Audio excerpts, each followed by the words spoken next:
Good afternoon. Thank you for joining us today for our sponsored content webinar, Creating a Culture to Help Your Company Grow.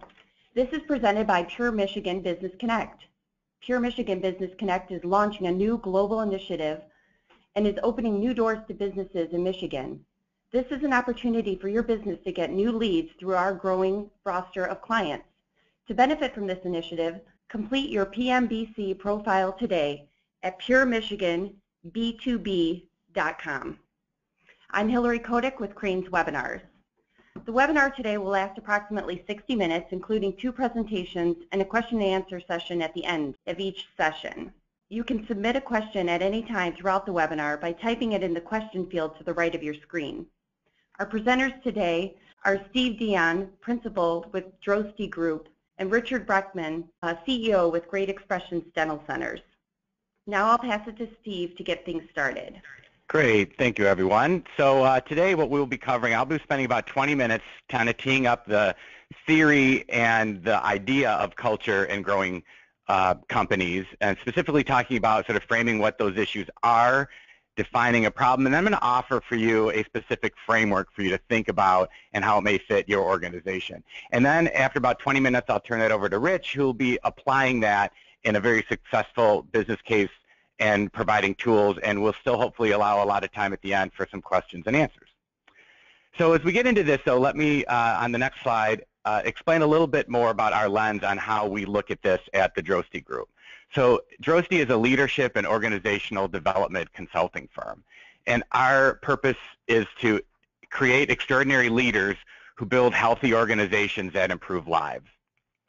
So while we spend time on selection and engagement activities and development activities to obtain those outcomes, we are really passionate about healthy organizations.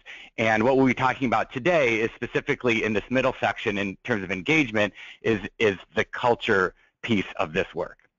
So on the next slide, you'll see that our experiences in this come from many industries, many size organizations, and I believe what we'll be covering today will help you think about this, whether you're a startup organization or you have 10 or 20,000 employee lives, but change and growth and how it impacts culture is relevant for every organization.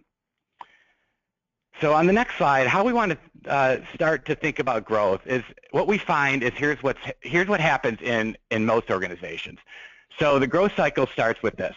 You have success, and what you'll see as we build this slide on the next graphic here is that when you create new products, maybe new customers, bring in new technology, you're creating complexity in your business.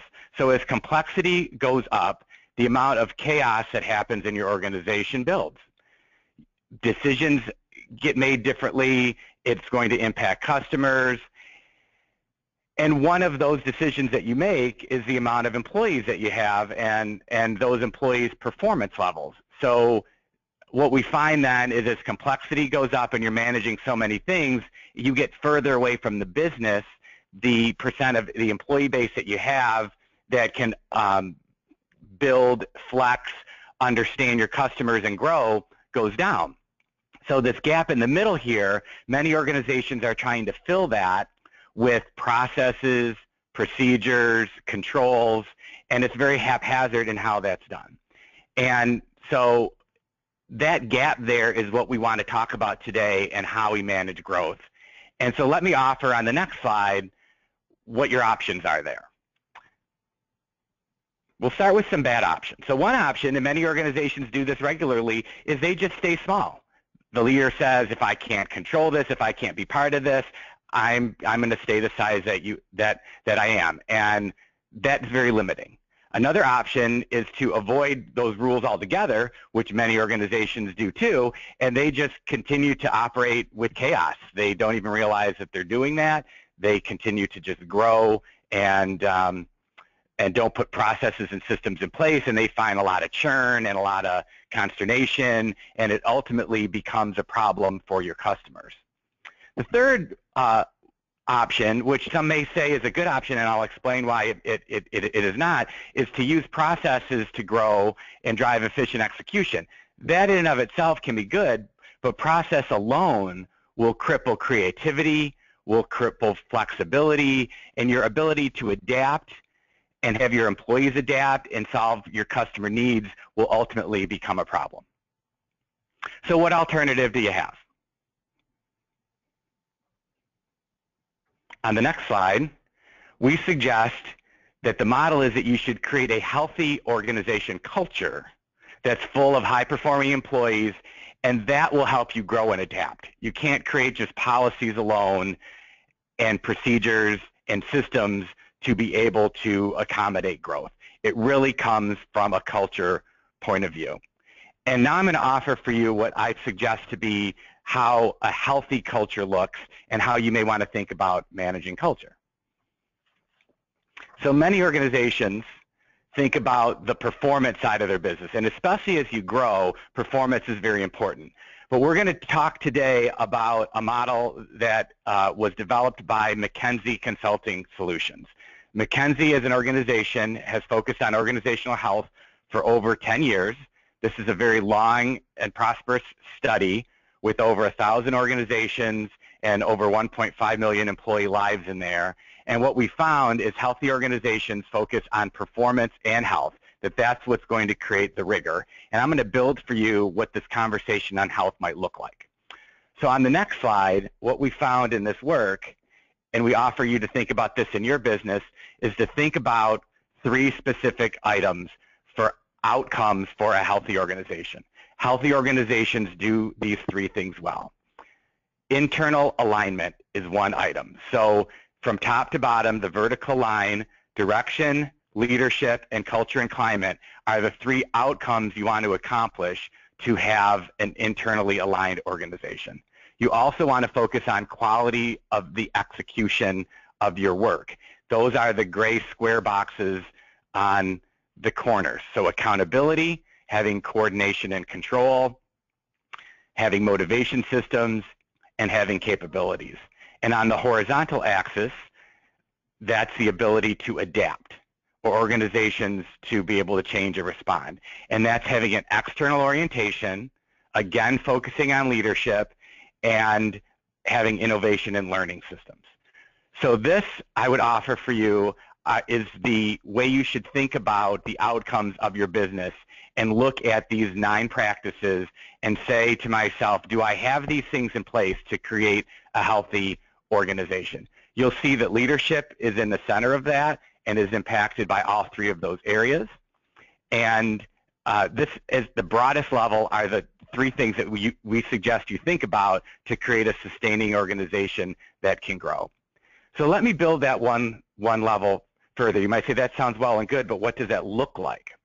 So on the next slide are the 37 management practices that we found in our research with McKinsey that create the outcomes for these areas.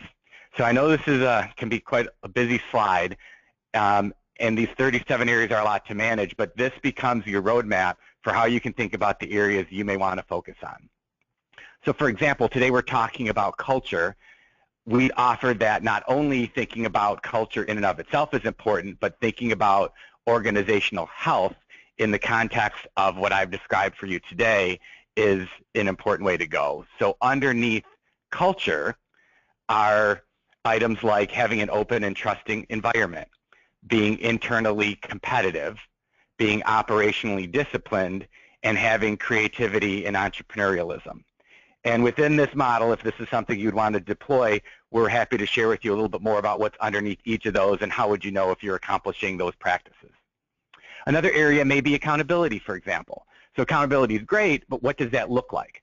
Through our 10-year research with McKinsey, what we found that organizations that are accountable have 4 things in place.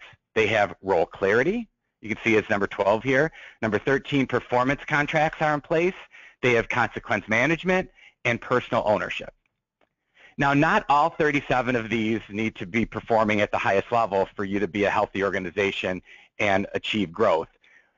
There are some ways to look at this and to say what's most important to my business and my business model, but we'd offer that this is a great checklist, a set of ideas to think about, to audit against your own organization and to decide where might you be lacking so that you could better improve how you could grow your organization.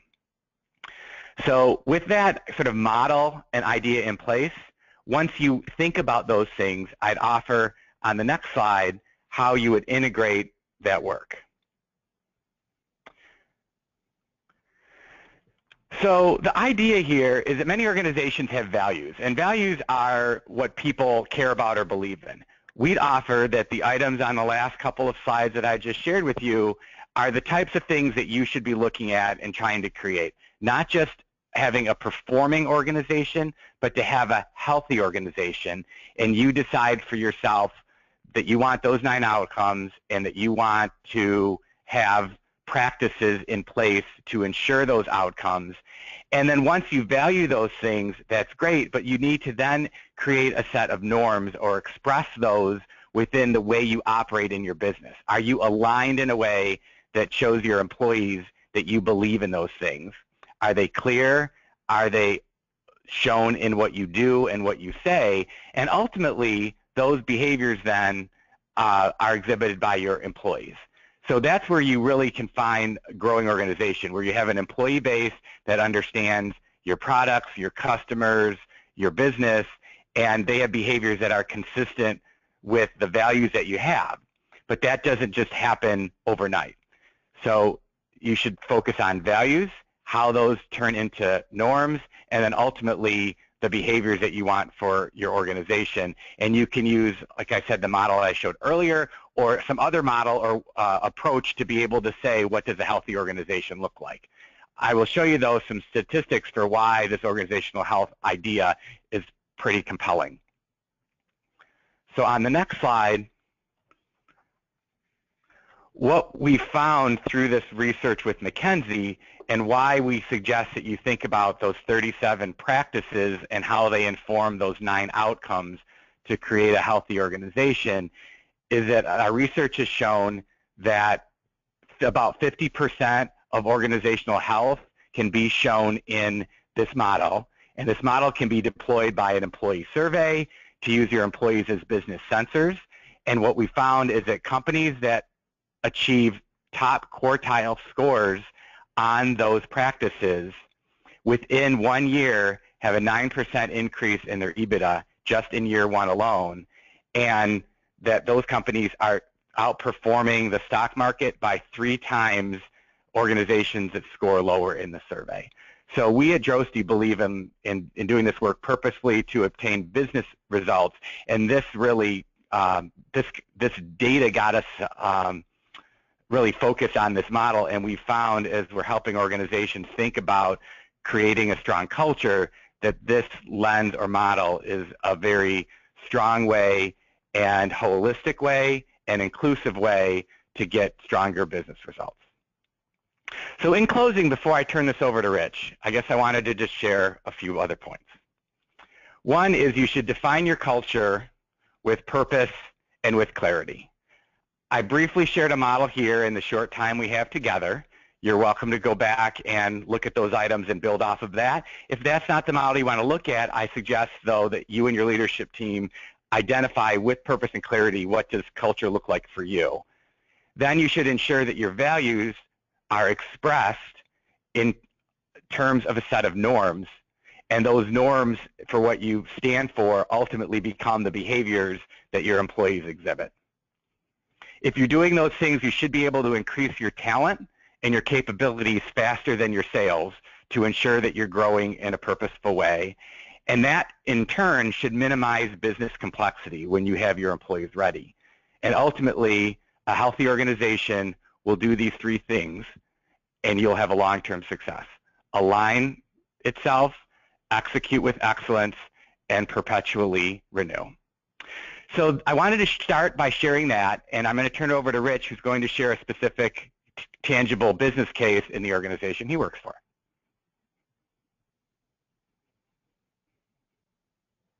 Thanks, Steve. Thank you. Okay, go ahead, Rich. Thank you.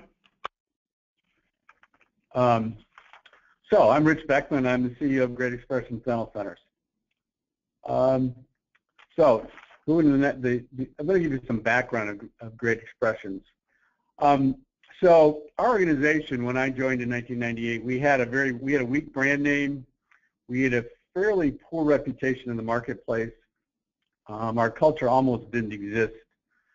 We had constant management changes. I think there were 3 CEOs in 3 years. And we had kind of a top-down culture. And so one of the first things I had to do when I came here is I knew we needed to change the brand. I knew we need to listen to the field a lot better and come up with a plan and begin to grow the organization. And so that's what we did. In no specific order, in 1998, we had $10 million of revenues and lost $2 million. That's enough to make anybody's heart start to pound a bit. But we picked ourselves up off the floor and said, well, what do we got to do? We got to start to grow. And what we did is started to affiliate with other dental groups. Now, what Great Expressions does, again, as a matter of background, is that we manage dental practice in the United States. We have 10 core markets. We have, and that's shown in that map. We started in Michigan. We moved to Georgia and moved to Florida, moved out into the Northeast, and then moved to Texas, and recently affiliated with some practices in Ohio. And so now we have about 250 plus offices in those 10 states. And what we do is we simply provide the back office services for the dental practices. One of the things that we don't do is dictate to the doctors what they need to do. There's no specific bogeys or goals outside of budgets. And so we help the doctors do what they do best, the professionals do what they do best, is produce dentistry. That should lead to better results of their particular locations and should lead to higher income. And so, you know, one of the other mantras in our organization, because we had a variety of different business models within our original 21 offices. They all take different insurances and they do different things, and so we came up with the idea to say, listen, we're going to take all insurances for all people. Doesn't matter what they are, doesn't matter the recovery rate, doesn't matter who they are, but that's really going to be our marketing scheme. And in addition to that, if you notice on the map, we have very dense groupings of locations.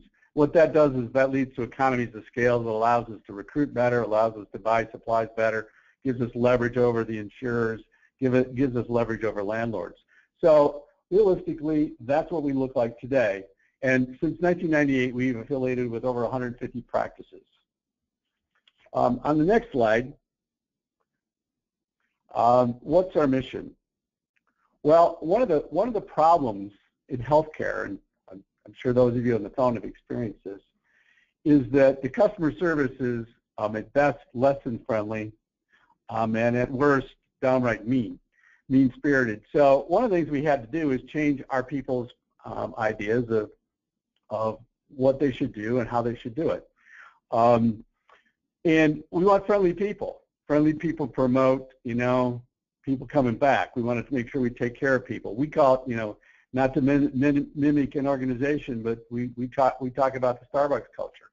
You know, Starbucks, you go in there, they remember your name, they do all those kinds of things, and that's important. And so, realistically, that's our mission: is to make sure that our people are treating our patients at the very best, and provide, you know, very affordable care without sacrificing convenience or quality. And sometimes it's a little bit difficult because, you know, at times the insurers have all sorts of different reimbursement rates, and so we tell the doctor, treat the disease, not the insurance. And really, realistically, that has become our culture.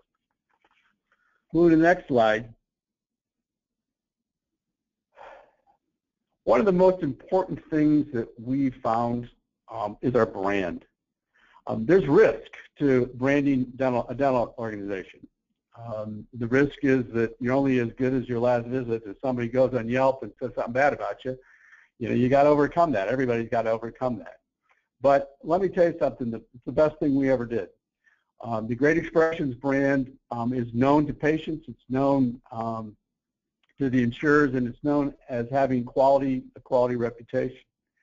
And what's really important is the team. We call it bleeding GEDC blue. That's really our corporate colors. And the team bleeds blue. And what that simply means is that we are all united to do the right thing. And what that really means is to give the best clinical care to our patients. Because if we give the best clinical care to our patients, it doesn't matter what the insurance is, it doesn't matter what the reimbursement is, it doesn't matter about a whole big bunch of stuff, because that patient is going to tell somebody else, and there's somebody else going to tell somebody else, and yada, yada, yada. So that's really how we built our business. We don't spend an enormous amount of advertising. We spend a little bit, but realistically, from a marketing perspective, we use the insurance books and a little bit of TV to tell people what we're all about.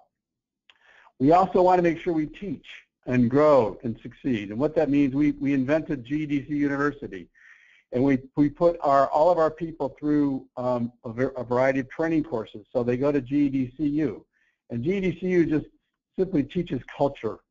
It teaches other things, but realistically, being in the same room, talking about culture, talking about what it means to be a GEDC doc is important. And finally, we just want to make sure the patient's experience is simple.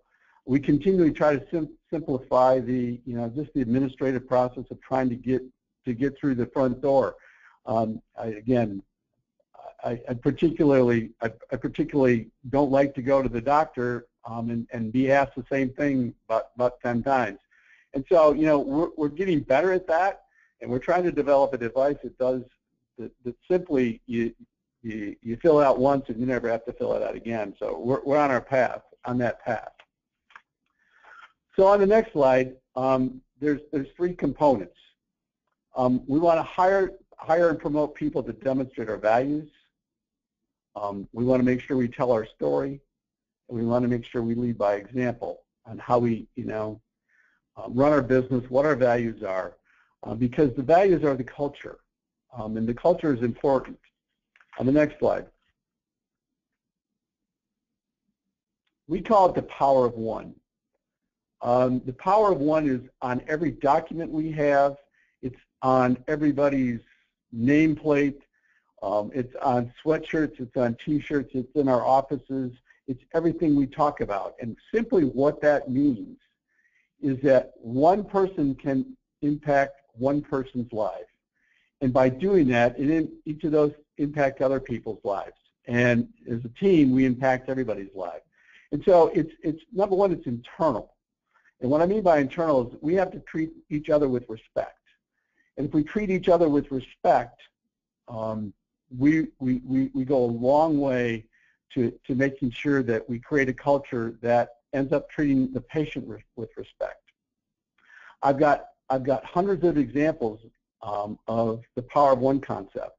Just as we publish these actually every month in our newsletter. And just a side note is we had a team who had a homeless person who didn't have any place to go for Thanksgiving. They took that fella in and gave him Thanksgiving dinner. That's the power of one experience. Something they remember and we all remember. And we try to do those kinds of things, and we try to promote those and celebrate those particular successes. Moving to the next slide. So what we have to do is we want to make sure that we hire the right people and make sure that they're trained properly, make sure they understand our goals and where we're headed. We want to make sure that GEDC is a destination employer. And what that simply means is we want people to come. We obviously recruit. We want people to understand that this is a place to be for life. You can have a career path, you can stay here, and you can have a great career. We in fact put together in the last several years a specific doctor career path. And so the doctor knows exactly where he or she is in their career. And you know, the career path is not time constrained. I mean, you can quickly become a partner doctor by exhibiting a bunch of characteristics, being a leader, giving great patient service, those types of things, and you can accelerate that through very quickly. We have docs who have been out of school just a very few years who suddenly became a doctor partner because they exhibit those particular goals. What a doctor partner is simply we allow our doctors to invest in our parent corporation.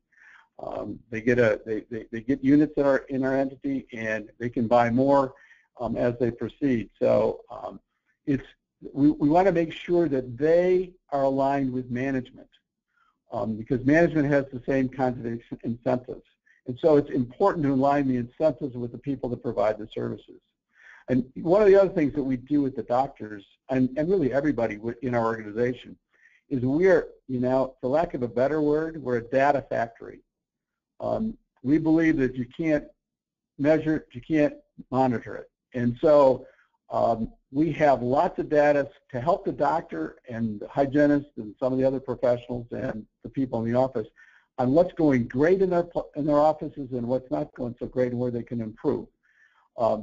That has given us a leg up. We are the industry leader in providing data to our folks, and it's not to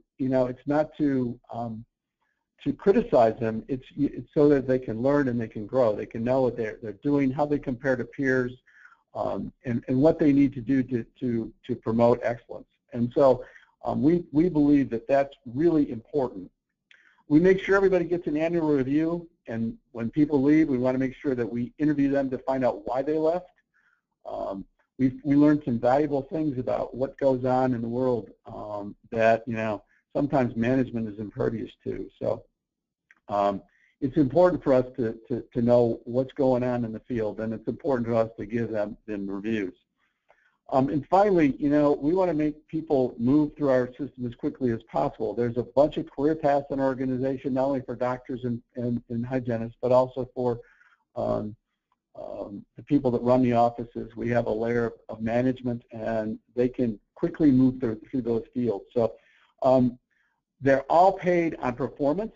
You know, they have a base, and we pay. We believe we're big believers in incentive pay. Moving to the next slide. So we want to make sure we communicate. One of the things that again, one of the first things we did in 1998 was make sure that we got our newsletter out every month. At times that was a chore, but we want to make sure we have constant communication with the patient or with our employees and know what's going on inside the organization. Because we have 250 locations and 2,700 employees, it's sometimes hard to do that. But we use that newsletter to do that. We also have an intranet where we communicate with the doctors and most of our professional people. We have something from a doctor perspective. We call it Top Gun, and simply what Top Gun means is we invite doctors who are either partners or who are significant leaders in our organization to an event. It's a fun event. Not only has motivational speakers, but it has other types of things. We have some fun things to do. We had Phil Vassar this year was our entertainer. Country Western guy. We were in Nashville the year before that. We were in Vegas, and we had Vanilla Ice, and I forget who we had the year before that. But we go to fun places, and it's about 100 to 125 doctors who get to go to this. So they buy and are very competitive to get into that. We also have things called flexible funds, where the office at its discretion can provide, you know, they can buy lunch, they can, you know, give out gift cards, they can do the things that they need to do to people that, you know, who've done exceptional things, and it's an on-the-spot thing. You know, we have company benefits because we are a dental company. We definitely have some benefits that we can provide them in the dental world, but we have other things too. We have the Power of One system. The Power of One system simply is where we reward people for exhibiting Power of One ideas.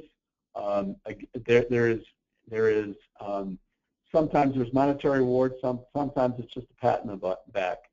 And like I said, finally, we have bonus plans that are all tied to performance. On the next slide, one of the things that we do, because we affiliate, we create a lot of chaos. We affiliate with big groups, little groups, and when we do that, we have to manage through that process. And this is one of the things where we kind of we tell the doctor that whose practice we're affiliating with, this is what it's going to be, and you got to make sure you're bought into what we're getting into, you're getting into, and they all nod their head. And so what we do is we put them through a very vigorous process. We change the sign, which is sometimes a little gut-wrenching to them and to the staff. We change the systems. We change the look and feel of the office. We change what kinds of insurances they take, and that sometimes is painful for people. But we felt we feel that process leads to far fewer mistakes. Our operations are very efficient. We are centralized. We do all of our processing centralized in Southfield, Michigan. So it's important for us to keep those processes simple and uniform. It also kind of what it does is it separates the great employee from the poor employee. The great employee, will hang in there and work with us and help us succeed. The poor one will typically go someplace else. And so, it allows us to really grow and prosper. So, slide 9. In summary, our culture is our brand. We believe that our model is the best dental model out there. We believe that the way we operate is second to none. We believe the power of the brand and the power of one empowers our employees to do the right thing for the patient, and in doing that, we give them quality and affordable care. And we believe if we do all that, definitionally, the company will grow. And we've kind of felt that. And at the end of the day, I think we've exhibited that over the last 18 years, at least that I've been here. So thanks very much. We're more than happy to take questions. Thank you both so much. We did have a couple questions come in. I would like to remind everyone, though, that there is a question field in the right of your screen there. You can go ahead and type questions in. I guess, why don't we start? Rich, why don't you tell us some of the indicators that company's culture is not going to help their company grow? Oh, well, what ends up happening is that if you have, a lot of infighting, a lot of things that are going on, you don't have everybody on the same page, and that's easy to identify. I mean, I'll tell you in Atlanta is our largest concentration of offices, and realistically, we've done 5 major affiliations in Atlanta. We have I believe 52 offices there, and a lot of the people you could tell when we affiliated with those particular entities, you could tell the tension. You could tell that every office talked with different voices. You can't talk with different voices. So that's probably the biggest cultural thing that I see that's the problem. You got to speak with one voice. Steve, do you want to weigh in on that? I guess the only other thing I would add to what Rich said is that it's very important to ensure that the leadership team is in alignment. It really starts there. We find that if those one voice items, as Rich just mentioned, aren't happening at the lower level, it's probably because the senior team has not had those conversations together. They aren't in alignment with how they're going to run the business, and they aren't speaking the same way. So an important part of this journey is really to understand what success looks like and have that senior team be able to parrot that with a great degree of consistency and in a lot of detail about what it looks like to to make that happen.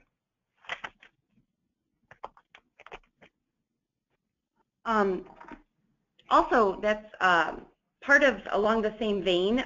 You both talked about how values are important in creating a culture.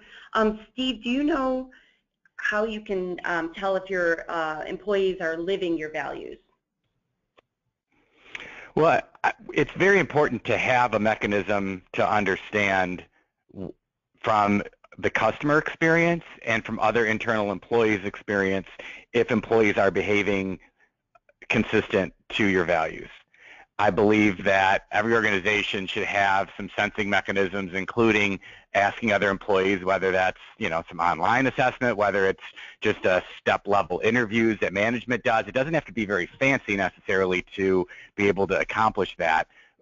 You know, it's important to have monitoring of activities, you know, listening to what your customers say, asking specific questions, and then going back and coaching employees that are not consistent with those values, and not tolerating that. You know, allowing an employee to have a free pass because they've been there a long time, they have some technical institutional knowledge. It's very important right up front to coach, you know, with passion, with some openness for helping to explore an employee to behave differently, but be the keeper of your values and make sure that if they're written down, they're written in behavioral terms, so you could say, it looks like this. It's not aspirational or it's not generic, but you could, an employee says, okay, this is what it looks like in our organization. This is what flexibility looks like. This is what customer service looks like. Define it in behavioral terms, and then check, and recheck. Rich, how about, how would you gauge employees are living your values for great expressions? Well, we do it through Power of One because we have, you know, we not only have a Power of One website, but we also, you know, do it through, you know, actual real live, you know, instances of people living the culture. And, you know, we encourage them to write them down and encourage them to share with everybody. So we know that people are, that what people are doing and how they're doing it and whether they like it. I mean, I got to tell you, they really go out of their way to make sure they give great service to people that really are in need. And realistically, to me, that, you know, it's easy to give service to somebody who, you know, is just kind of like, you know, your typical patient.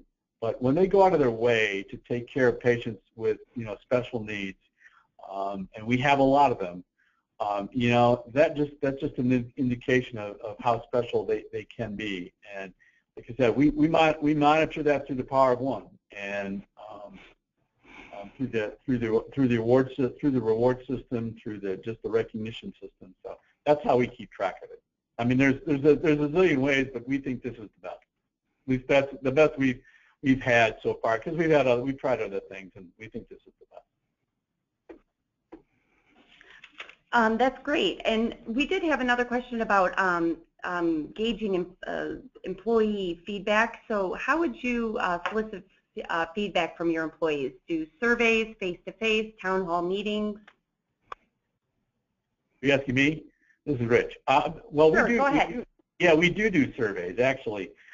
We survey the doctors. I mean, one of the things we did prior to the doctor career path was survey the doctors to ask them, what exactly do you want to do? What do you feel good? What do you need? What's appropriate?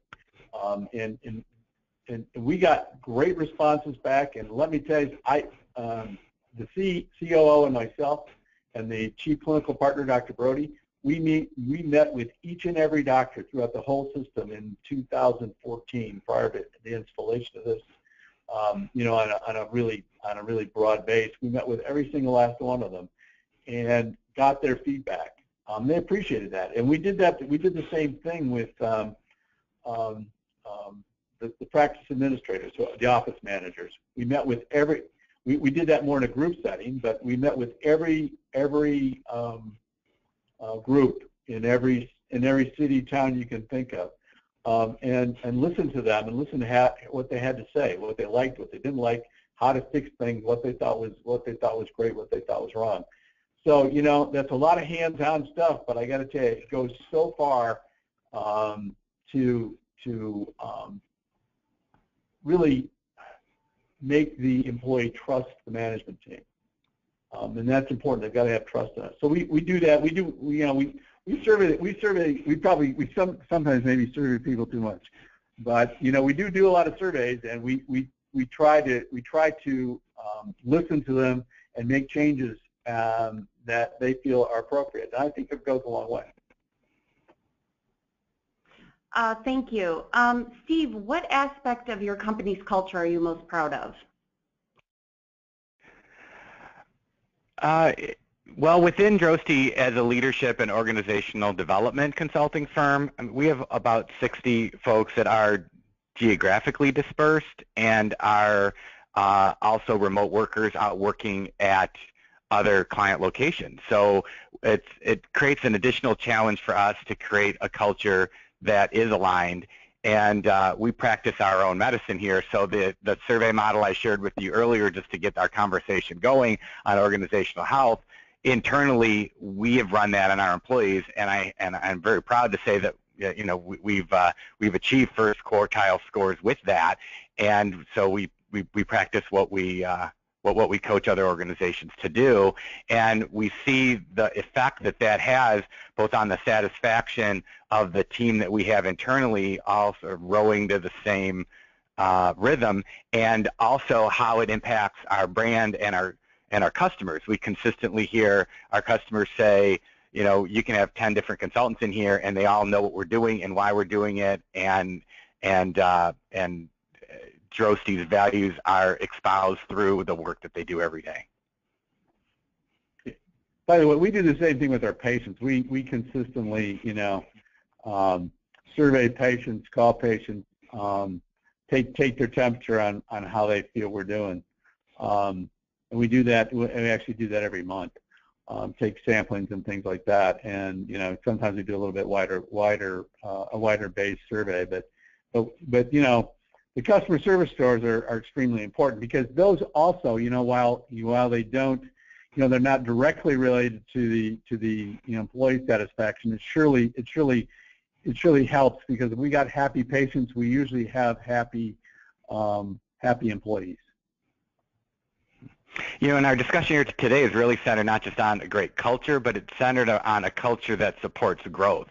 So we'd also offer that when you're growing and complexity happens, change happens, you know, for a senior leader who's been around an organization for a while, something might not look like a change, and it might not be that complex to them, but you have a lot of employees that are dealing with, you know, pieces of a business, and so the amount of communication that needs to happen needs to be even more frequent during times of change, which can be a challenge when you have a lot of other things going on, but it is an important part of being able to have consistent execution of the work that you do with your customers.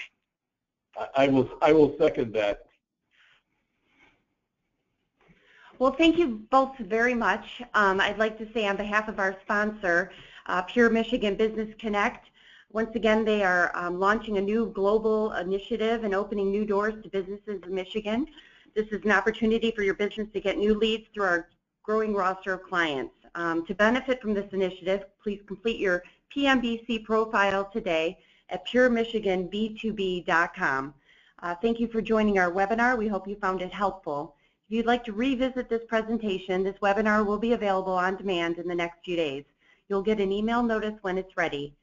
On behalf of Pure Michigan Business Connect and as well as Crain's Content Studio, I'd like to thank you for attending and have a great afternoon.